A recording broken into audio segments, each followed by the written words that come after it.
Hello friends, എല്ലാവർക്കും നമസ്കാരം. മറ്റൊരു ടെക്നിക്കൽ വീഡിയോയിലേക്ക് എല്ലാവരെയും സ്വാഗതം ചെയ്യുന്നു.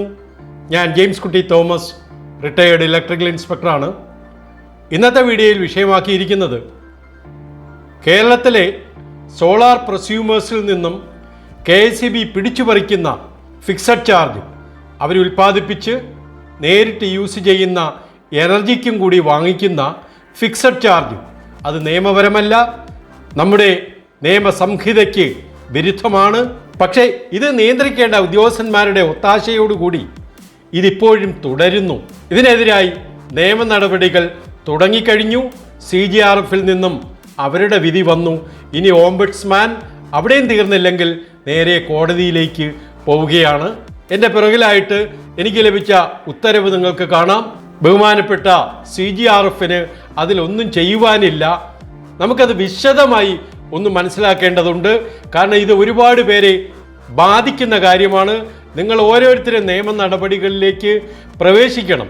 കാരണം ചില്ലറയായാലും 5 രൂപയായാലും 10 രൂപയായാലും 50 രൂപയായാലും നമ്മളിൽ നിന്നും ഓരോരുത്തരിൽ നിന്നും വാങ്ങുന്നത് വലിയൊരു പകൽക്കൊള്ള തന്നെയാണ്. ഞാൻ വീണ്ടും പറയും, ഇതൊരു പകൽക്കൊള്ളയാണ്. കാരണം ഞാൻ സംസാരിക്കുന്നത് വിത്ത് സപ്പോർട്ടിംഗ് ഡോക്യുമെൻറ്റ്സ് ആണ്. നമുക്കതിൻ്റെ ഡീറ്റെയിൽസിലേക്ക് പ്രവേശിക്കാം. എൻ്റെ സ്വന്തം കേസ് വെച്ച് തന്നെ നമുക്ക് പഠിച്ചു തുടങ്ങാം. എൻ്റെ സോളാർ കമ്മീഷൻ ചെയ്തത് 2020 സെപ്റ്റംബർ മാസം 11-ാം തീയതിയാണ്. എന്നിൽ നിന്നും 2022 നവംബർ വരെ ഫിക്സഡ് ചാർജ് വാങ്ങിച്ചുകൊണ്ടിരുന്നത് ഇമ്പോർട്ടിന് മാത്രമായിരുന്നു. പക്ഷേ ഡിസംബർ 2022 മുതൽ അത് ഇമ്പോർട്ടും അതിൻ്റെ കൂടെ സെൽഫ് ജനറേറ്റ് ചെയ്ത, അതായത് ഞാൻ ഉൽപ്പാദിപ്പിച്ച് ഉപയോഗിക്കുന്ന, നേരിട്ട് ഉപയോഗിക്കുന്ന വൈദ്യുതി കൂടി അവർ ആഡ് ചെയ്തിട്ടാണ് എന്നിൽ നിന്നും ഫിക്സഡ് ചാർജ് വാങ്ങിക്കുന്നത്. ഇത് നിയമവിരുദ്ധമല്ലേ? നവംബർ 22-ന് എൻ്റെ ഇമ്പോർട്ട് 286 ആണ്. അന്ന് നിലവിലുള്ള താരിഫ് ഓർഡർ പ്രകാരം എന്നിൽ നിന്നും വാങ്ങിക്കേണ്ടത് 175 രൂപയാണ്. അത് കൃത്യമായി വാങ്ങിച്ചിട്ടുണ്ട്. പക്ഷേ 2022 ഡിസംബറിൽ ഇത് കംപ്ലീറ്റ് മാറി. കാരണം എൻ്റെ ഇമ്പോർട്ട് 192 ആണ്. അത് വെച്ച് നോക്കുമ്പോൾ എൻ്റെ കയ്യിൽ നിന്നും 160 രൂപ മാത്രമേ ഫിക്സഡ് ചാർജ് വാങ്ങാവൂ. പക്ഷേ അങ്ങനെയല്ല വാങ്ങിയത്. എന്നിൽ നിന്നും 175 രൂപ വാങ്ങിച്ചു. അതെങ്ങനെ? അത് പരിശോധിക്കുമ്പോഴാണ് അതിശയകരമായ ചില തട്ടിപ്പുകൾ നമുക്ക് മനസ്സിലാകുന്നത്. കാരണം ഇവിടെ ഇമ്പോർട്ട് ചെയ്ത 192 യൂണിറ്റിൻ്റെ കൂടെ ആ മാസം ഞാൻ നേരിട്ട് ഉപയോഗിച്ച എനർജി കൂടി, ഞാൻ ഉൽപ്പാദിപ്പിച്ച് നേരിട്ട് ഉപയോഗിച്ച എനർജി കൂടി കൂട്ടിയിട്ടാണ് അവർ ഫിക്സഡ് ചാർജ് വാങ്ങിയത്. ഇത് ഏത് ഉത്തരവ് പ്രകാരമാണ്? താരിഫ് തീരുമാനിക്കേണ്ടത് റെഗുലേറ്ററി കമ്മീഷനാണ്. റെഗുലേറ്ററി കമ്മീഷൻ അങ്ങനെ ഒരു ഉത്തരവ് ഇറക്കിയിട്ടില്ല. KSEB സ്വന്തമായിട്ടൊരു ഉത്തരവിറക്കി ഇത് നടപ്പാക്കുകയാണ് ചെയ്തത്. ഇത് ശരിയാണോ? ഇതിൻ്റെ ഡീറ്റെയിൽസിലേക്കാണ് നമ്മൾ ഇന്ന് പ്രവേശിക്കുന്നത്. എനിക്കിപ്പോൾ കിട്ടിയ ബില്ലാണിത്. ഇത് പ്രകാരം എൻ്റെ മൊത്തം ഇമ്പോർട്ട് 3 ടൈം സോണിലായിട്ട് 322 യൂണിറ്റാണ്. നമ്മളെ ബാധിക്കുന്ന റീന്യൂവബിൾ എനർജി 2020 റെഗുലേഷൻ പ്രകാരമാണെങ്കിൽ അവിടെ നെറ്റ് എനർജി മാത്രമാണ് ചാർജബിൾ. അപ്പോൾ അവർക്ക് വേണമെങ്കിൽ ഫിക്സഡ് ചാർജ് ഏറ്റവും മിനിമം ആയിട്ടുള്ളത് വാങ്ങാം. ഇതാണ് ലേറ്റസ്റ്റ് താരിഫ് ഓർഡർ. ഇതിലെ ഈ 120 രൂപ അവർക്ക് വാങ്ങാം. ആക്ച്വലി ഇത് മാത്രമേ നിയമപ്രകാരം വാങ്ങുവാൻ അർഹതയുള്ളൂ. പക്ഷെ അവർ 2022 നവംബർ വരെ ഈ ഇമ്പോർട്ടിന് ആണ് വാങ്ങിക്കൊണ്ടിരുന്നത്. അത് പ്രകാരം നമുക്ക് പറയാം 235 രൂപയാണ്. പക്ഷേ എൻ്റെ കയ്യിൽ നിന്ന് വാങ്ങിയത് 265 രൂപയാണ്. കാരണം ഈ 322-ൻ്റെ കൂടെ 115 കൂടി ആഡ് ചെയ്ത് അവർ ഈ കാറ്റഗറിയിലേക്ക് മാറ്റി. 235 രൂപയ്ക്ക് പകരം എൻ്റെ കയ്യിൽ നിന്നും ഈ മാസം വാങ്ങിയത് 265 രൂപയാണ്. ആക്ച്വലി 235 അല്ല. നിയമം സ്ട്രിക്റ്റായിട്ട് നോക്കുന്നെങ്കിൽ ഈ 120 രൂപ മാത്രമേ ഒരു പ്രൊസ്യൂമറിൽ നിന്നും അവർക്ക് വാങ്ങുവാൻ പറ്റുള്ളൂ. ഇതെങ്ങനെയാണെന്ന് നമ്മൾ വിശദമായി പഠിക്കണം. കാരണം ഈ പകൽക്കൊള്ള നമ്മളെ ഇങ്ങനെ പറ്റിക്കുന്നത് നമ്മൾ ഓരോരുത്തരും ഓരോ പ്രൊസ്യൂമറും ചോദ്യം ചെയ്യണം. ഞാൻ പരാതി കൊടുത്തു, CGRF നിന്നും എനിക്ക് വിധി വന്നു. ഞാൻ പറഞ്ഞ ന്യായം ഇങ്ങനെയാണ്. ഇത് ഒരുപാട് ലെങ്തിയാണ്. ഞാൻ അതുകൊണ്ട് വളരെ ഫാസ്റ്റായിട്ട് നീങ്ങും. ദയവ് ചെയ്ത് നിങ്ങൾ സഹകരിക്കുക. ഞാൻ കൊടുത്ത പരാതി പ്രകാരം ഒരു ഉപഭോക്താവിന് അവൻ ഗ്രിഡിൽ നിന്നും വലിക്കുന്ന ഊർജത്തിന് വൈദ്യുതിക്ക് മാത്രമേ ഫിക്സഡ് ചാർജ് വാങ്ങാവൂ എന്ന് നിലവിലുള്ള നിയമങ്ങൾ പറയുന്നുണ്ട്. എന്താണ് ഉപഭോക്താവെന്ന് ഡിഫൈൻ ചെയ്തിട്ടുണ്ട്. 2023 ഇലക്ട്രിസിറ്റി ആക്റ്റിൽ അത് കൃത്യമായിട്ട് ഡിഫൈൻ ചെയ്തിട്ടുണ്ട്. ഇവിടെ ഞാൻ കാണിച്ചിട്ടുണ്ട്. ഉപഭോക്താവ് എന്നാൽ, കൺസ്യൂമർ എന്നാൽ ഗ്രിഡിൽ നിന്ന് ഊർജം സ്വീകരിക്കുന്നവൻ, any person who is supplied with electricity for his own use by a licensee. ഗ്രിഡിൽ നിന്നും നമുക്ക് ലഭിക്കുന്ന വൈദ്യുതി അത് എടുക്കുന്ന ആള് മാത്രമാണ് ഒരു കൺസ്യൂമർ. പ്രൊസ്യൂമറിന്റെ ഡെഫിനിഷൻ തന്നെ വ്യത്യാസമാണ്. അപ്പോൾ ഒരു ഉപഭോക്താവിന് ഗ്രിഡിൽ നിന്നും എടുക്കുന്ന വൈദ്യുതിക്ക് മാത്രമേ നിങ്ങൾ ഫിക്സഡ് ചാർജ് വാങ്ങാവൂ എന്ന് ഞാൻ ഇനി പറയുവാൻ പോകുന്ന നിയമങ്ങളിലെല്ലാം വ്യക്തമായിട്ട് പറയുന്നുണ്ട്. ഒരു സോളാർ പ്രൊസ്യൂമർ എന്ന് പറഞ്ഞാൽ അവൻ ജനറേറ്റ് ചെയ്യുന്ന ആളാണ്. അവനെ ക്യാപ്റ്റീവ് ജനറേഷൻ പ്ലാന്റ് എന്ന കാറ്റഗറിയിൽ 2003 ഇതേ നിയമത്തിലെ സെക്ഷൻ 9 പ്രകാരം കൃത്യമായിട്ട് ഡിഫൈൻ ചെയ്തിട്ടുണ്ട്. അതുകൊണ്ട് സാധാരണ ഉപഭോക്താക്കൾക്ക്, അതായത് തൊട്ട് മുമ്പ് ഞാൻ പറഞ്ഞ കൺസ്യൂമർ, ആ സാധാരണ ഉപഭോക്താക്കൾക്ക് ബാധകമായിട്ടുള്ള ഫിക്സഡ് ചാർജ് ഉൾപ്പെടെയുള്ള ചാർജുകൾ ഈ ജനറേഷന് ബാധകമല്ല. കാരണം ഡൊമസ്റ്റിക് പ്രൊസ്യൂമർ അല്ലാത്ത വേറെ ഒരു കാറ്റഗറിയിലുള്ള സോളാർ പ്ലാന്റുകളിൽ നിന്നും അല്ലെങ്കിൽ റീന്യൂവബിൾ എനർജി പ്ലാന്റുകളിൽ നിന്നും ഇത്തരത്തിൽ ഫിക്സഡ് ചാർജ് വാങ്ങുന്നില്ല. അതെന്താണെന്ന് നമുക്ക് പരിശോധിക്കണം. അതുപോലെ ഒരു പ്രൊസ്യൂമറുടെ നിയമം, നമ്മളെ ബാധിക്കുന്ന നിയമങ്ങളെല്ലാം റീന്യൂവബിൾ എനർജി റെഗുലേഷൻ പ്രകാരമാണ്. ഇത്തരത്തിൽ ഒരു ചാർജിനെ പറ്റി അവിടെ വ്യവസ്ഥയില്ല, അങ്ങനെ അത് സപ്പോർട്ട് ചെയ്യുന്നില്ല. ഇത്തരത്തിലൊരു ഫിക്സഡ് ചാർജ് സെൽഫ് യൂസ് ചെയ്യുന്ന എനർജിക്ക് വാങ്ങുവാനായിട്ട് ഈ KSEBിക്ക് അധികാരമില്ല. അങ്ങനെ അത് ആവശ്യമെങ്കിൽ അതിന് കൃത്യമായിട്ട് ഉത്തരവാദി റെഗുലേറ്ററി കമ്മീഷനാണ്. ആ റെഗുലേറ്ററി കമ്മീഷൻ അങ്ങനെ ഒരു ഉത്തരവ് ഇറക്കിയിട്ടുമില്ല. നമ്മുടെ രാജ്യത്ത് താരിഫ് നിയമങ്ങളുണ്ട്, ചട്ടങ്ങളുണ്ട്. അത് പ്രകാരം ഇത്തരത്തിലൊരു ഫിക്സഡ് ചാർജ് ഈടാക്കുവാൻ അവർക്ക് പറ്റില്ല. അത് അവരുടെ മിഥ്യാധാരണ അല്ലെങ്കിൽ അവരുടെ യുക്തി കൊണ്ട് അവർ പറയുന്ന ന്യായം എന്താണെന്ന് വെച്ചാൽ, അവരുടെ സപ്ലൈ ഉള്ളത് കൊണ്ടല്ലേ നമ്മൾ സെൽഫ് ജനറേറ്റ് ചെയ്യുന്നത്. ആ യുക്തി അവർ അപ്ലൈ ചെയ്താണ് ഇതിനെ ന്യായീകരിക്കുവാൻ നോക്കുന്നത്. പക്ഷെ അവര് ഈ രാജ്യത്തെ നിയമങ്ങൾ പഠിച്ചിട്ടില്ല. അതാണ് പ്രധാന കാരണം. അപ്പൊ നിയമവിരുദ്ധമായി വാങ്ങുന്ന ഈ ഫിക്സഡ് ചാർജ് നിങ്ങൾ നിർത്തലാക്കണം. അപ്പൊ എൻ്റെ വാദം ഇങ്ങനെ തുടരുകയാണ്. 2019 വരെ ഒരു ഡൊമസ്റ്റിക് കൺസ്യൂമറിൽ നിന്നും ഫിക്സഡ് ചാർജ് ഈടാക്കിക്കൊണ്ടിരുന്നത് അവൻ്റെ കണക്റ്റഡ് ലോഡിനെ അടിസ്ഥാനപ്പെടുത്തിക്കൊണ്ടാണ്. പക്ഷെ അതിനുശേഷം അന്നിറങ്ങിയ താരിഫ് ഓർഡർ പ്രകാരം ഒരു ഡൊമസ്റ്റിക് കൺസ്യൂമറിന് അവരുടെ മന്ത്ലി കൺസംഷനിലേക്ക് മാറ്റി. അതായത് മന്ത്ലി കൺസംഷൻ പ്രകാരമാണ് ഫിക്സഡ് ചാർജ് അന്ന് മുതൽ ഈടാക്കി തുടങ്ങുന്നത്. ഓർക്കുക, ഒരു കൺസ്യൂമറിൽ നിന്നും ഫിക്സഡ് ചാർജ് വാങ്ങുന്നത് അവൻ്റെ മന്ത്ലി കൺസംഷൻ പ്രകാരമാണ് എന്ന് 2019 ഇറങ്ങിയ ഈ താരിഫ് ഓർഡറിൽ പറയുന്നു. അവിടെ ഫിക്സഡ് ചാർജ് എന്താണെന്നുള്ള വിശദീകരണമൊക്കെ ബഹുമാനപ്പെട്ട കമ്മീഷൻ വിശദീകരിക്കുന്നുണ്ട്. ഇതൊക്കെ നിങ്ങൾ വായിക്കുക. അന്നിറങ്ങിയ താരിഫ് ഓർഡറിൽ കാണുന്ന കാര്യങ്ങളാണിത്. Monthly consumption slab of a consumer, ഓരോ കാറ്റഗറിയും തിരിച്ച് ഇത്ര രൂപ വാങ്ങണമെന്ന് കൃത്യമായിട്ട് അന്നത്തെ ഉത്തരവിൽ ഇറങ്ങുന്നുണ്ട്. ഇവിടെ ഈ താരിഫ് ഓർഡറിൽ എങ്ങും പറഞ്ഞിട്ടില്ല ഒരു പ്രൊസ്യൂമറിൽ നിന്നും ഇതെങ്ങനെ വാങ്ങണം എന്ന്. കാരണം ഒരു പ്രൊസ്യൂമർ ഒരു കൺസ്യൂമർ കൂടിയാണ്. ആ കൺസ്യൂമറുടെ മന്ത്ലി കൺസംഷൻ എങ്ങനെയെന്ന് തർക്കമുണ്ടെങ്കിൽ അത് ബഹുമാനപ്പെട്ട റെഗുലേറ്ററി കമ്മീഷൻ അതിൽ ന്യായീകരിച്ചിരിക്കണമായിരുന്നു. അങ്ങനെ ഒരു ന്യായീകരണം അതിലില്ല. പകരം KSEB ഒരു ഓർഡർ ഇതിൻ്റെ സപ്ലിമെൻ്റായിട്ട് ഇറക്കി 11/7/19.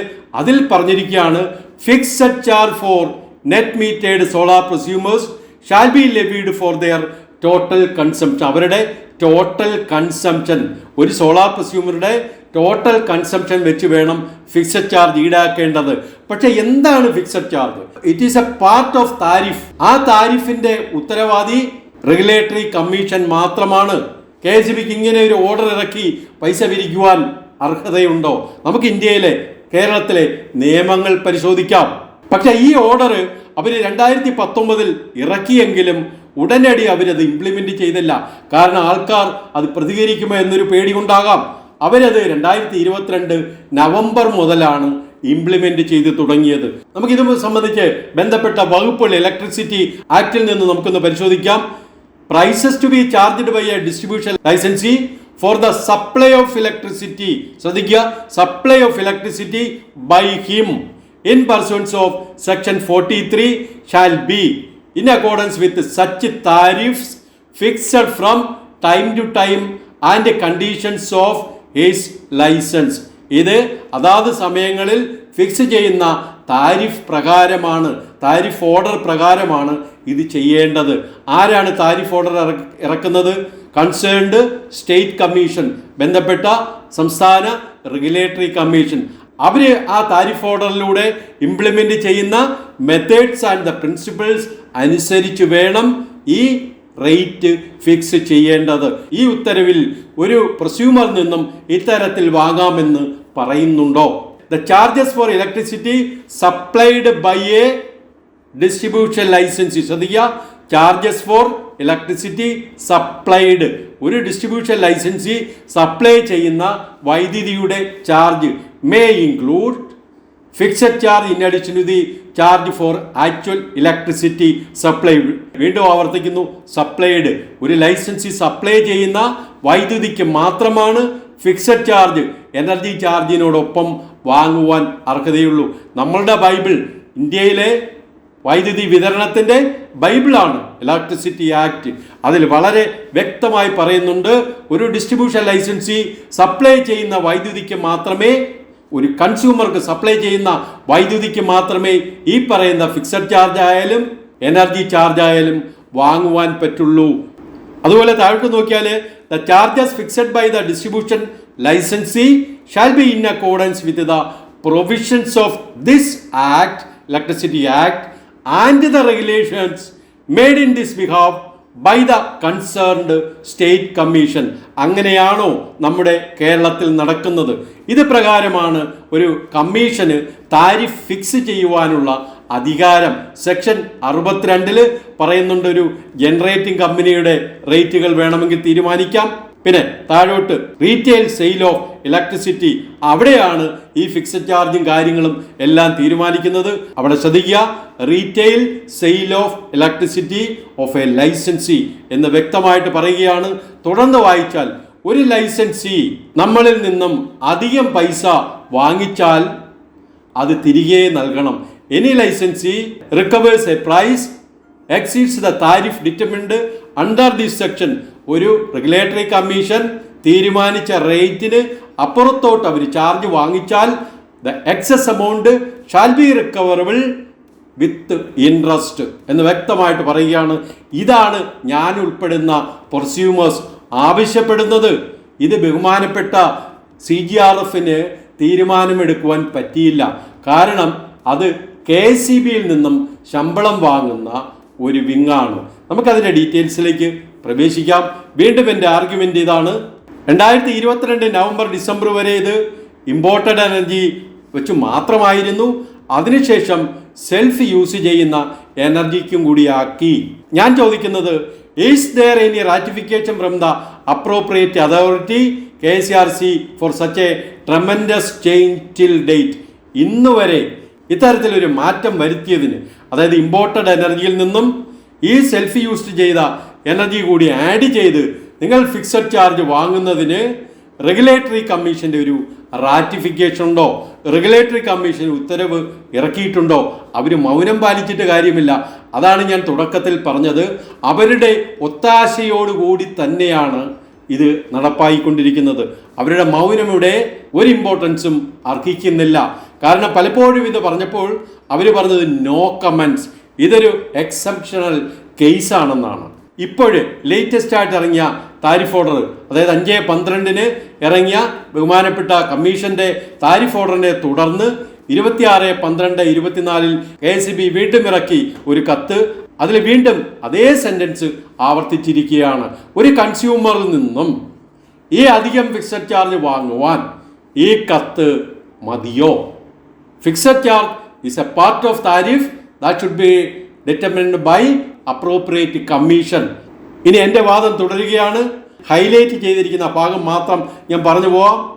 അതായത് നമുക്ക് തരുന്ന വൈദ്യുതി, ആ വൈദ്യുതിയുടെ ക്വാണ്ടിറ്റി അല്ലെങ്കിൽ നമുക്ക് അനുവദിക്കുന്ന ഇൻഫ്രാസ്ട്രക്ചർ, അതായത് കണക്റ്റഡ് ലോഡിൻ്റെ കണക്ക്, അത് പ്രകാരം മാത്രമേ ഫിക്സഡ് ചാർജ് വാങ്ങുവാനായിട്ട് ഈ നിയമം അനുവദിക്കുന്നുള്ളൂ.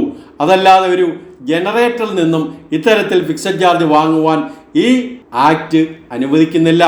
Accordingly the retail tariff orders, നമ്മുടെ ഈ ഇറക്കുന്ന താരിഫ് ഓർഡറുകളെല്ലാം ആദ്യം ഞാൻ കാണിച്ചതുപോലെ റീറ്റെയിൽ താരിഫ് ഓർഡർ, അതായത് വിൽക്കുന്ന വൈദ്യുതി സംബന്ധിച്ചുള്ള താരിഫ് ഓർഡറാണ്. Issued by appropriate commission is meant to charge from the consumers of utility not from the generator to whom electricity supplied. ഒരു കൺസ്യൂമർക്ക് വൈദ്യുതി നൽകുന്നതിന് മാത്രമേ ഇത്തരത്തിൽ ഒരു താരിഫ് ഓർഡർ അനുവദിക്കുന്നുള്ളൂ. അതല്ലാതെ ഒരു പ്രൊസ്യൂമറെ അവരുൽപ്പാദിപ്പിക്കുന്ന, അവർ നേരിട്ട് ഉപയോഗിക്കുന്ന വൈദ്യുതിക്ക് ഈ താരിഫ് ഓർഡർ അപ്ലൈ ചെയ്യുവാൻ പറ്റില്ല. The tariff order issued by KCRC did not mandate or advised KCBL to collect FC based on the total volume electricity used by the prosumer, including the volume used by him from the self-generation of electricity from the solar plant installed by him. ഈ ഇറക്കിയ tariff ഓർഡറിൽ ഇങ്ങനെ ഒരു direction, അതായത് ഒരു പ്രൊസ്യൂമറിൽ നിന്നും ഇത്തരത്തിൽ നിങ്ങൾക്ക് ഫിക്സഡ് ചാർജ് വാങ്ങാം എന്നൊരു ഡയറക്ഷൻ അവിടെ കൊടുക്കുന്നില്ല. ഇതിലെ CGRFൽ നടന്ന ഹിയറിങ്ങിലൊക്കെ KSEBിയിലെ ഉദ്യോഗസ്ഥർ വന്ന് മറുവാദം നടത്തുന്നത് റെഗുലേറ്ററി കമ്മീഷൻ ഇറക്കിയ ഈ താരിഫ് ഓർഡറിൽ ഒരു പ്രൊസ്യൂമറിൽ നിന്നും ഫിക്സഡ് ചാർജ് വാങ്ങരുത് എന്ന് പറയുന്നില്ല. പിന്നെ ഒരു പ്രൊസ്യൂമറെ ബാധിക്കുന്ന റീന്യൂവബിൾ എനർജി റെഗുലേഷനിൽ ഇങ്ങനെ ഫിക്സഡ് ചാർജ് വാങ്ങരുത് എന്ന് പറയുന്നില്ല. എന്ത് ന്യായമാണിത്? വാങ്ങരുതെന്നല്ല, വാങ്ങണമെന്ന് എവിടെയെങ്കിലും പറയുന്നുണ്ടോ? അതാണ് ഇവിടെ ചോദ്യം. അത്തരത്തിൽ വളരെ വീക്കായിട്ടുള്ള വാദങ്ങളാണ് KSEBിയിലെ ഉദ്യോഗസ്ഥർ നടത്തിയത്. പക്ഷേ ഏറ്റവും ദയനീയമായ ഒരു സങ്കടം എന്ന് പറഞ്ഞാൽ ഒരു 95% KSEBിയിലെ ഉദ്യോഗസ്ഥരും ഇത്തരത്തിലൊരു സോളാർ പ്ലാന്റ് സ്ഥാപിച്ചിട്ടില്ല. കാരണം ഈ ഹിയറിങ്ങിൽ അറ്റൻഡ് ചെയ്ത അവരുടെ മറുവാദങ്ങൾ കേൾക്കുമ്പോൾ എനിക്ക് സങ്കടമാണ് തോന്നിയത്. എൻ്റെ കൗണ്ടർ AXC പറഞ്ഞത് ഈ പറഞ്ഞ ഫിക്സഡ് ചാർജിൻ്റെ ഇഷ്യൂ ഒഴിവാകും.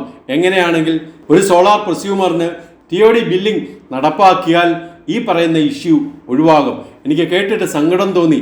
ഞാനത് അദ്ദേഹത്തിന് ആ കാര്യങ്ങളെല്ലാം എൻ്റെ മറുവാദമായി പറഞ്ഞും കൊടുത്തു. ഒരു കാരണവശാലും നിങ്ങൾ പറയുന്നതിന് യാതൊരു അടിസ്ഥാനവുമില്ല എന്ന് ഞാൻ പറഞ്ഞു. പക്ഷെ അതിൻ്റെ ഡീറ്റെയിൽസിൽ ഞാൻ ഇവിടെ പ്രവേശിക്കുന്നില്ല, കാരണം നമ്മുടെ വിഷയം മറ്റൊന്നാണ്. KCRC order on retail tariff is legally binding only for the charges applicable to the consumer part of prosumers who consumes electricity supplied from the distribution utility.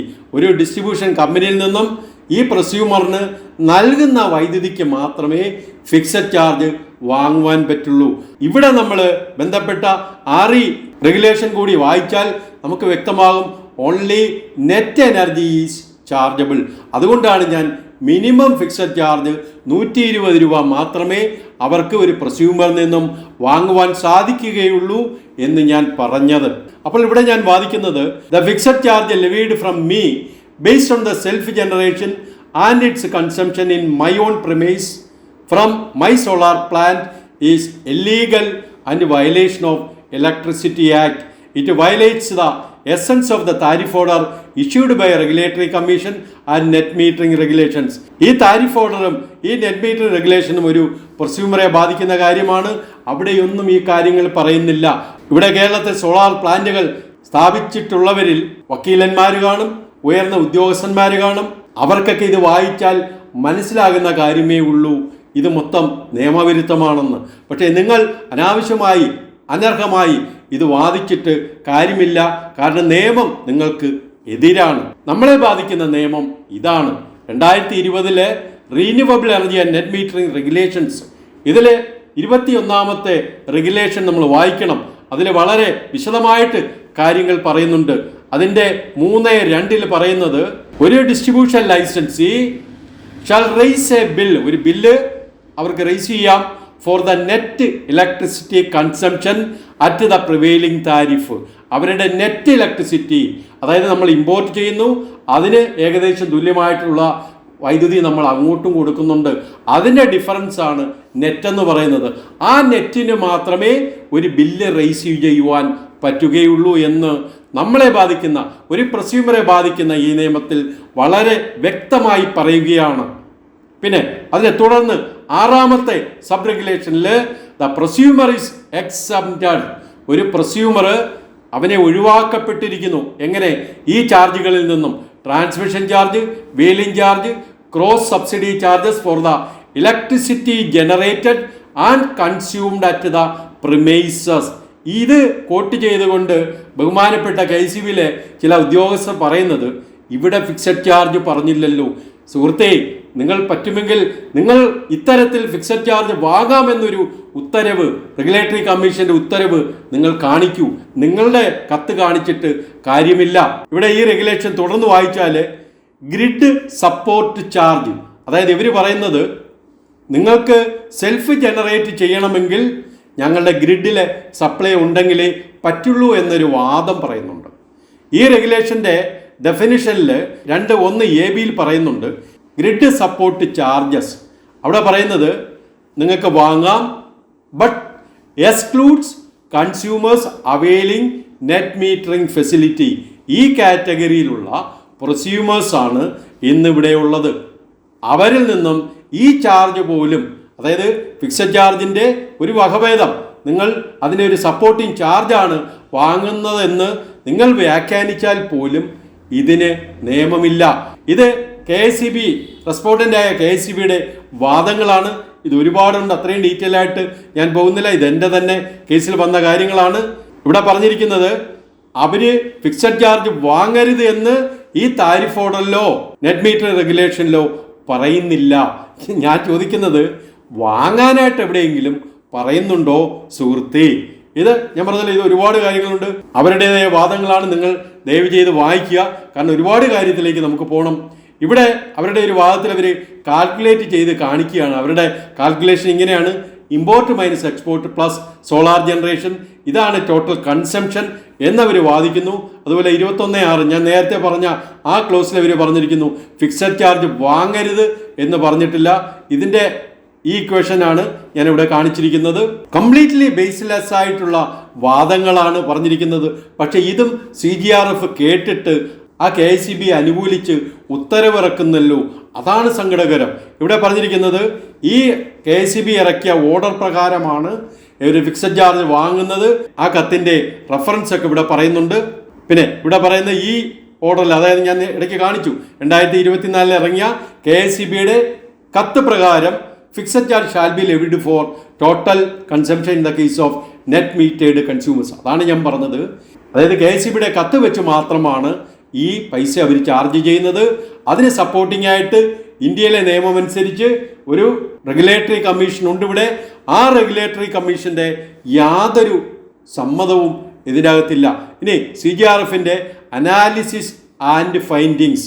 The tariff order issued by KSRC did not mandate or advise licensee to collect FC based on total volume of electricity used by the prosumer, including the volume used by here from the solar plant installed at the rooftop. പിന്നെ fixed charge for net metered solar consumption is to be levied on the basis of their total consumption. അതായത് ഈ കത്തിൽ പറഞ്ഞിരിക്കുന്ന KSEBയുടെ കത്തിൽ പറഞ്ഞിരിക്കുന്ന പ്രകാരം അവർക്ക് total consumption അനുസരിച്ച് ഫിക്സഡ് ചാർജ് വാങ്ങാം എന്ന് ഇവരെടുത്ത് പറയുകയാണ്. The forum is of the opinion that the licensee has its own right to collect the fixed charge as per the prevailing tariff order. ഇതിലിവിടെ ഒരു തർക്കവുമില്ല. ഈ താരിഫ് ഓർഡർ പ്രകാരം അവർക്ക് ഫിക്സഡ് ചാർജ് വാങ്ങാം ഫ്രം എ കൺസ്യൂമർ, ഒരു ഉപഭോക്താവിൽ നിന്നും അവർ supply ചെയ്യുന്ന വൈദ്യുതിക്ക് വാങ്ങാം. പക്ഷേ ഒരു പ്രസ്യൂമറെ ബാധിക്കുന്ന നിയമം നെറ്റ് മീറ്ററിംഗ് റെഗുലേഷനാണ്. അവിടെ പറഞ്ഞിരിക്കുന്നത് only net energy is chargeable. ആ നെറ്റ് എനർജിക്ക് മാത്രമേ നിങ്ങൾ ഫിക്സഡ് ചാർജ് ആയാലും എനർജി ചാർജ് ആയാലും വാങ്ങാവൂ എന്ന് വ്യക്തമായിട്ട് പറയുന്നുണ്ട്. പിന്നെ അവരുടെ ഡിസിഷനാണ് the petitioner has to remit the fixed charge as per prevailing tariff order issued by the licensee. ഒരു ലൈസൻസി ഇറക്കിയിരിക്കുന്ന താരിഫ് ഓർഡർ പ്രകാരം ഒരു കൺസ്യൂമർ ഫിക്സഡ് ചാർജ് അടയ്ക്കണം. നിഷ്പക്ഷമായിട്ട് പ്രവർത്തിക്കേണ്ട ഒരു ക്വാസി ജുഡീഷ്യൽ ബോഡിയിൽ നിന്നും ഇറക്കിയ ഒരു ഓർഡറാണിത്. ഒരു ലൈസൻസ് ഇറക്കിയിരിക്കുന്ന താരിഫ് ഓർഡർ പ്രകാരം ഒരു കൺസ്യൂമർ ഫിക്സഡ് ചാർജ് അടയ്ക്കണം. ഈ താരിഫ് ഓർഡർ ഇറക്കുന്നത് ഒരു ലൈസൻസി ആണോ? ഓക്കെ, ബാക്കി നോക്കാം. ഇനി കോഴിക്കോട് CGRF നിന്നും ഇറങ്ങിയ ചില പോയിന്റ്സ് ആണിത്. അതായത് അവിടെ താരിഫ് റിലേറ്റഡ് ആയിട്ട് നടന്ന ഹിയറിംഗിൽ ഈ പറയുന്ന പ്രശ്നം അവിടെ അവതരിപ്പിച്ചപ്പോൾ ബന്ധപ്പെട്ട commission, regulatory commission no comments എന്ന് പറഞ്ഞു. അതുകൊണ്ട് ഇത് അംഗീകരിക്കുവാൻ പറ്റില്ല. Forum has to follow the guidelines issued by government and KCRC from time to time and to obey the acts and rules and the circulars and guidelines issued under the same. CGRF has no power to interpret any provisions. ഇവിടെ പറഞ്ഞിരിക്കുന്നത് regulatory കമ്മീഷനെ പറ്റിയും കൂടിയാണ്. Regulatory commission ഇറക്കിയ ഉത്തരവുകൾക്ക് വിരുദ്ധമായിട്ട് ഒരു CGRF യാതൊരു ഓർഡറുകളും ഇറക്കുവാൻ പറ്റില്ല. ഇവിടെ ഒരു കാര്യം ഞാൻ എടുത്തു പറയുകയാണ്. റെഗുലേറ്ററി കമ്മീഷൻ ഇത്തരത്തിൽ ഒരു പ്രസ്യൂമറിൽ നിന്നും ഫിക്സഡ് ചാർജ് വാങ്ങണമെന്ന് യാതൊരു ഉത്തരവുകളിലും പറഞ്ഞിട്ടില്ല. അങ്ങനെ എവിടെയെങ്കിലും പറഞ്ഞിട്ടുണ്ടെങ്കിൽ ഈ പറയുന്ന പരാതി CGRF കൊടുക്കേണ്ട കാര്യമില്ല. ആ ബന്ധപ്പെട്ട നിയമം കോട്ട് ചെയ്തുകൊണ്ട് അല്ലെങ്കിൽ ആ ബന്ധപ്പെട്ട താരിഫ് ഓർഡർ കോട്ട് ചെയ്തുകൊണ്ട് ഈ പരാതി ബഹുമാനപ്പെട്ട കമ്മീഷന്, റെഗുലേറ്ററി കമ്മീഷന് കൊടുത്താൽ മതിയായിരുന്നു. പക്ഷേ കമ്മീഷൻ അങ്ങനെ ഒരു ഉത്തരവോ റെഗുലേഷനോ ഇറക്കിയിട്ടില്ല. അപ്പൊ നിലവിലുള്ള റെഗുലേറ്ററി കമ്മീഷൻ ഉത്തരവുകൾക്ക് വിരുദ്ധമായിട്ടൊരു ലൈസൻസി ഒരു പ്രസ്യൂമറിൽ നിന്നും പൈസ വാങ്ങുന്നത് കൊണ്ട് ഈ പരാതി എവിടെ കൊടുക്കണം? ഈ സെക്ഷൻ ഓഫീസ് വഴി CGRF വഴി ഓംബുഡ്സ്മാനിലെത്തും. ഓംബുഡ്സ്മാനിൽ അത് അനുകൂലമായിട്ടില്ലെങ്കിൽ റെഗുലേറ്ററി കമ്മീഷനിൽ പോകേണ്ട കാര്യമില്ല. കാരണം റെഗുലേറ്ററി കമ്മീഷൻ അങ്ങനെ ഒരു ഉത്തരവ് ഇറക്കിയിട്ടില്ല. ഇവിടെ നിയമവ്യവസ്ഥിതിയുണ്ട്, നമ്മുടെ രാജ്യത്തിനൊരു നിയമസംഹിതയുണ്ട്. അതിനെല്ലാം വിരുദ്ധമായിട്ട് നിലവിലുള്ള താരിഫ് ഓർഡറുകൾക്കും റെഗുലേറ്ററി കമ്മീഷൻ ഇറക്കിയ ഉത്തരവുകൾക്കും വിരുദ്ധമായിട്ടുള്ള ഈ പൈസ കളക്ഷൻ ഒഴിവാക്കണം എന്നാണ് നമ്മൾ ആവശ്യപ്പെടുന്നത്. ഇവിടെ ഒരു പോയിന്റും കൂടി ഇവരെടുത്തു പറഞ്ഞിട്ടുണ്ട്. സെൻട്രൽ പവർ മിനിസ്ട്രിയിൽ നിന്നും വന്ന ഒരു കത്ത് പ്രകാരം ഈ ഫിക്സഡ് ചാർജ് വാങ്ങുന്നത് അൺകോൺസ്റ്റിറ്റ്യൂഷണൽ ആണെന്ന് പറയുന്നു. അത്രയും ദയനീയമായിട്ട് ആ പോയിന്റ് പോലും കോട്ട് ചെയ്തിട്ട് ഇത്തരത്തിലുള്ള ഒരു CGRF ഒരു വ്യക്തമായിട്ടൊരു തീരുമാനം എടുക്കുവാനുള്ള കഴിവില്ല, പ്രാപ്തിയില്ല എന്ന് ഞാൻ പറയേണ്ടി വരും. അതുകൊണ്ട് അവർ പറയുന്നത് the forum expects that the KCRC shall issue necessary orders in this matter. ഞാൻ പറഞ്ഞല്ലോ, റെഗുലേറ്ററി കമ്മീഷൻ ഇത്തരത്തിലൊരു ഉത്തരവിറക്കിയിട്ടില്ല. നിലവിലുള്ള ഉത്തരവുകൾക്ക് വിരുദ്ധമാണ് ഈ പൈസ കളക്ട് ചെയ്യുന്നത്. അതിന് വ്യക്തമായിട്ട് ഒരു CGRF തീരുമാനമെടുക്കുവാൻ പറ്റും. കാരണം അവർ വ്യക്തമായിട്ട് ഇത്രയും പറഞ്ഞാൽ മതി, റെഗുലേറ്ററി കമ്മീഷൻ്റെ താരിഫ് ഓർഡറിലോ നിലവിലുള്ള നിയമങ്ങൾക്കനുസരിച്ചോ അല്ലെങ്കിൽ നമ്മുടെ രാജ്യത്തിൻ്റെ ഭരണഘടന അനുസരിച്ചോ ഈ പൈസ വാങ്ങുവാൻ അർഹതയില്ല, അതുകൊണ്ട് അത് ഒഴിവാക്കണം എന്നാണ് ബഹുമാനപ്പെട്ട CGRF തീരുമാനമെടുക്കേണ്ടത്. ഇതാണ് കേന്ദ്ര സർക്കാരിൻ്റെ ഒരു കത്ത് 2023 ഇറങ്ങിയതാണ്. അവിടെ നമ്മുടെ ഭരണഘടന കോട്ട് ചെയ്തുകൊണ്ട് തന്നെ പറയുന്നുണ്ട് ഈ പൈസ വാങ്ങരുത്. ഒരു സ്റ്റേറ്റിന് ഇത്തരത്തിലൊരു ചാർജ് ഈടാക്കുവാനായിട്ട് പറ്റില്ല. ആ കാര്യങ്ങളെല്ലാം ഇവിടെ എടുത്തു പറയുകയാണ്. ആദ്യം കോൺസ്റ്റിറ്റ്യൂഷന്റെ 7th ഷെഡ്യൂളിൽ പറയുന്നു, no taxes duties which have not been specifically mentioned in this list can be levied by the state governments under any case whatsoever as residuary powers are with the central government. Residuary powers എന്ന് പറയുന്നത് ഞാനിവിടെ എടുത്ത് അതിന് meaning എഴുതിയിട്ടുണ്ട്. ഇത്തരത്തിലൊരു അധികാരം central ഗവൺമെന്റിന് മാത്രമാണ് എടുക്കുവാൻ പറ്റുകയുള്ളൂ എന്ന് കോൺസ്റ്റിറ്റ്യൂഷനിൽ പറയുന്നുണ്ട്. അതുകൊണ്ട് ഈ പറയുന്ന ചാർജുകൾ ഇവർക്ക് ഈടാക്കുവാനായിട്ട് പറ്റില്ല എന്ന് ഇവിടെ വ്യക്തമായിട്ട് പറയുകയാണ്. കാരണം ഇതിനെ മുകളിൽ പറഞ്ഞിരിക്കുന്ന ഈ കാര്യത്തിൻ്റെ തുടർച്ചയാണ്. ഇവിടെ ജനറേഷൻ്റെ കാര്യങ്ങളൊക്കെ ഇവിടെ പറയുന്നുണ്ട്, അതിൻ്റെ തുടർച്ചയാണ്. ബാക്കി കാര്യങ്ങൾ വായിക്കുമ്പോൾ അതൊന്നും കൂടി ക്ലിയർ ആവും. ഇനി കോൺസ്റ്റിറ്റ്യൂഷൻ എൻട്രി 53 ലിസ്റ്റ് സെക്കൻഡില് ഒരു സ്റ്റേറ്റിന് ചാർജ് ചെയ്യാം. എന്തൊക്കെ? Taxes on consumption or sale of electricity in its jurisdiction. അവരുടെ ആ സംസ്ഥാനത്തിൻ്റെ അധികാര പരിധിയിലുള്ള ഈ പറയുന്ന കാര്യങ്ങൾക്ക് അവർക്ക് ചാർജ് ഈടാക്കാം. This does not include the power to impose any tax or duty on the generation of electricity. അതിന് കാരണവും കൂടി പറയുന്നുണ്ട്. അവിടെ ഉൽപ്പാദിപ്പിക്കുന്ന ഒരു സംസ്ഥാനത്ത് ഉൽപ്പാദിപ്പിക്കുന്ന വൈദ്യുതിക്ക് ഇത്തരത്തിൽ ഒരു സ്റ്റേറ്റിന് ചാർജ് ചെയ്യുവാൻ പറ്റില്ല. കാരണം ഇവിടെ ഉൽപ്പാദിപ്പിക്കുന്ന വൈദ്യുതി ഒരുപക്ഷെ മറ്റൊരു സംസ്ഥാനത്തായിരിക്കും ഉപയോഗിക്കുന്നത്. അപ്പോൾ അതിൻ്റെ അധികാരം, അങ്ങനെ ചാർജ് ഈടാക്കുവാനുള്ള അധികാരം സെൻട്രൽ ഗവൺമെൻറ്റിന് മാത്രമാണെന്ന് എടുത്തു പറയുന്നുണ്ട്. അതായത് കോൺസ്റ്റിറ്റ്യൂഷന് വിരുദ്ധമായിട്ടാണ് ഇവിടെ ഞാൻ ഉൽപ്പാദിപ്പിക്കുന്ന വൈദ്യുതിക്ക് എന്നിൽ നിന്നും ചാർജ് ഈടാക്കുന്നത്. ഞാൻ ഉൽപ്പാദിപ്പിക്കുന്ന വൈദ്യുതിക്ക് വാങ്ങിക്കൊണ്ടിരുന്ന ജനറേഷൻ ഡ്യൂട്ടി ഇവിടെ ഒഴിവാക്കി.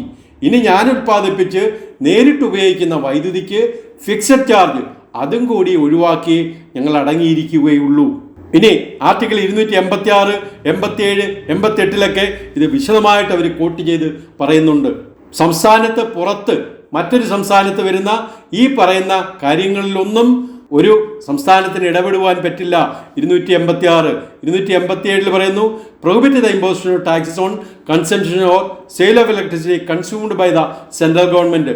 സെൻട്രൽ ഗവൺമെൻറ് കൈകാര്യം ചെയ്യുന്ന വൈദ്യുതിക്ക്, കാരണം ഞാനിവിടെ ഉൽപ്പാദിപ്പിക്കുന്ന വൈദ്യുതി നേരത്തെ പറഞ്ഞതുപോലെ മറ്റൊരു സംസ്ഥാനത്തായിരിക്കും അത് ഉപയോഗിക്കുന്നത്. അതുകൊണ്ട് ജനറേഷന് ഇത്തരത്തിൽ ചാർജുകൾ ഈടാക്കരുത് എന്ന് ബന്ധപ്പെട്ട കേന്ദ്ര സർക്കാരിൻ്റെ വകുപ്പ് അതാത് സംസ്ഥാനങ്ങളെ അറിയിച്ചതാണ്. എന്നിട്ടും അത് കൈകാര്യം ചെയ്യുന്നില്ല. വളരെ സങ്കടകരമായ അവസ്ഥയാണിത്. ഇതൊരു കോടതി ഉത്തരവാണ്. ഒരു CGRF എന്തായിരിക്കണം, കൺസ്യൂമർ ഗ്രീവൻസ് റിഡ്രസൽ ഫോറം എന്തായിരിക്കണമെന്ന് 2009 ഈ ഹൈക്കോടതി വിധിയിൽ പറയുന്നുണ്ട്. അതിൻ്റെ ഇമ്പോർട്ടൻ്റ് എക്സ്ട്രാക്ട്സ് ഞാനിവിടെ എടുത്തു കാണിച്ചെന്ന് വിശദീകരിക്കുകയാണ്. The very objective of establishing a forum for redressal of the grievance of the consumers against licensee is to hear complaints against the licensee. ഒരു ലൈസൻസിയുടെ കീഴിൽ ഇത്തരത്തിൽ ഒരു ഫോറം ക്രിയേറ്റ് ചെയ്തിരിക്കുന്നത് ആ ലൈസൻസിക്ക് എതിരായിട്ടുള്ള പരാതികൾ കേൾക്കാനാണ്. അതനുസരിച്ച് തീരുമാനങ്ങൾ, നിഷ്പക്ഷമായിട്ട് തീരുമാനങ്ങൾ എടുക്കുവാനുള്ളതുമാണ്. The board establish the forum, അതായത് KSEB എസ്റ്റാബ്ലിഷ് ദ ഫോറം.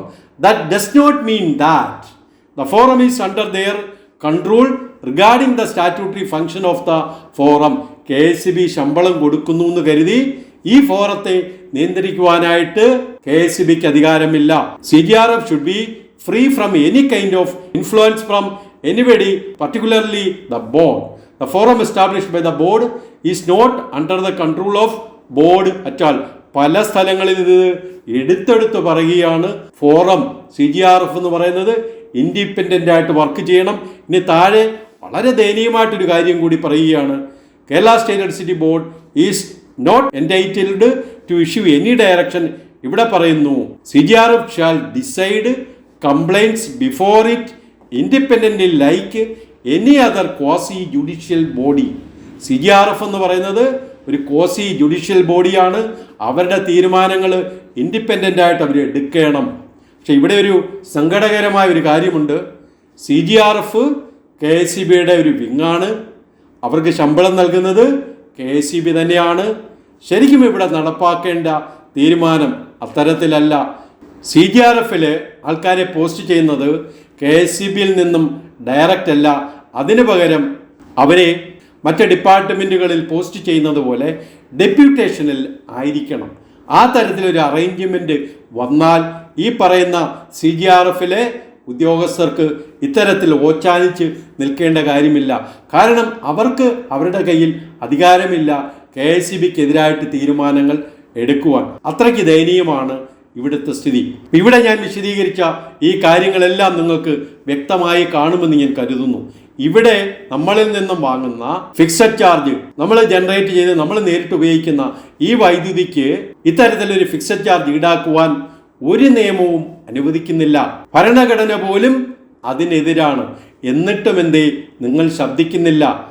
നിങ്ങളുടെ ബില്ലുകൾ ഓരോന്നും എടുത്ത് പരിശോധിക്കുക. ബന്ധപ്പെട്ട റെഗുലേറ്ററി കമ്മീഷൻ ഇറക്കിയ താരിഫ് ഓർഡർ അനുസരിച്ചോ റീന്യൂവബിൾ എനർജി റെഗുലേഷൻ അനുസരിച്ചോ ഇവർ വാങ്ങുന്ന ഫിക്സഡ് ചാർജ് എന്തുകൊണ്ട് അടുത്ത സ്റ്റേജിലേക്ക് പോകുന്നു? അതായത് ഞാൻ കാണിച്ച 235 രൂപ എന്നുള്ളത് എങ്ങനെ 265 രൂപയായി മാറി? ഇത് നമ്മളെ നിരുത്സാഹപ്പെടുത്തുന്ന ഒന്നാണ്. ഇതിനെതിരായിട്ട് നമ്മൾ ഒന്നായിട്ട് വർക്ക് ചെയ്യണം. ഇനി അടുത്തതായിട്ട് ഞാൻ ഓംബുഡ്സ്മാനിലേക്ക് പോവുകയാണ്. അത് ഞാൻ മാത്രമല്ല, ഇതുപോലെ ധാരാളം പേരുടെ ഉത്തരവുകൾ CGRF നിന്നും കിട്ടിയിട്ടുണ്ട്. അവർ പറയുന്നത് ദേ ആർ ഹെൽപ്ലെസ്.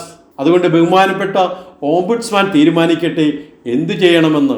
അവിടെയും നമുക്ക് അനുകൂലമായിട്ടൊരു വിധി വന്നില്ല എങ്കിൽ ഈ നിയമങ്ങൾ, ഈ നിയമവിരുദ്ധമായ ക്ലോസുകൾ കോട്ട് ചെയ്തുകൊണ്ട് നേരെ കോടതിയിൽ പോകുന്നു. എല്ലാ പേരും കൂടി ചേർന്ന് കോടതിയിൽ പോകുന്നു. അങ്ങനെ ഈ ഫൈറ്റ് തുടർന്നുകൊണ്ടേയിരിക്കും. ഇതാണ് ഇന്നത്തെ എൻ്റെ ഈ വീഡിയോയിലെ മെസ്സേജ്. ദയവായി ഇത് കൂടുതൽ ആൾക്കാരിലേക്ക് ഷെയർ ചെയ്യുക, പ്രതിഷേധിക്കുക.